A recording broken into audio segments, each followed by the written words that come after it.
Tapos pag ganun, lihain mo siya ng konti sa loob para maganda yung contact.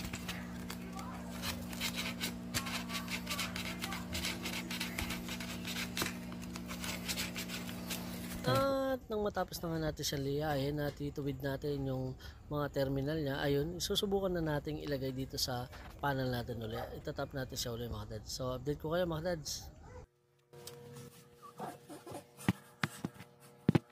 Ito mga dads, content tip lang sa mga baguan. Halimbawa, yung panel natin, di pwedeng patayin yung main niya. So, ibig sabihin, live yung supply natin. Unahin mo lagay yung mga wire niya o load side ng breaker ng plug-in natin. Kasi mga dads, pag inuna mo yung breaker natin bago yung mga wire, mahirapan ka kasi medyo masikip yung mga ganitong klaseng panel. Kaya maganda, unahin mo talaga yung wire natin. Tapos, ang gawin mo lang, unahin mo siya dito sa load side, tapos i-press mo lang siya papunta doon sa bus bar. Same lang nito mga dads. Water heater pala to, kaya pwede tayo magpatay nito mga dads.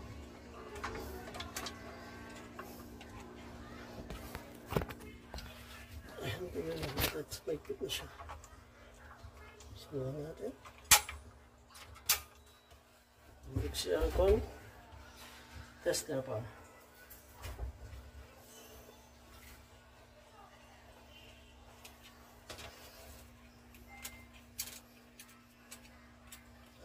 Sports. Pero hindi tama yung low voltage sa mga dads. Lalo na isang aircon lang naman dahil isang rep. Tapos nakukuha lang natin ay ayun, napakababa, 208. So observe natin mga dads. Pero sa mga dads, yan na yun mga dads, sigurado ako. Marami lang ako na-encounter na ganyan. Nagiging okay naman.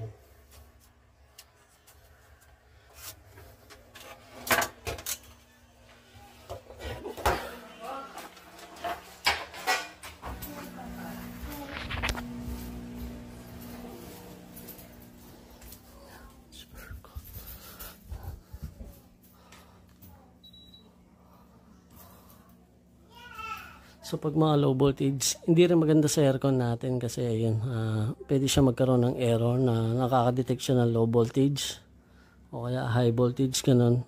Nagsha-shutdown sila o may lumalabas na error. Pero base dito, 208, para sa akin, based on my experience, hindi ko lang alam sa mga ibang master natin kung okay sa kanila yun. Pero dapat nasa 220 to 230 yung pagitan ng kuryente natin mga dads or yung voltahe. So ngayon okay siya.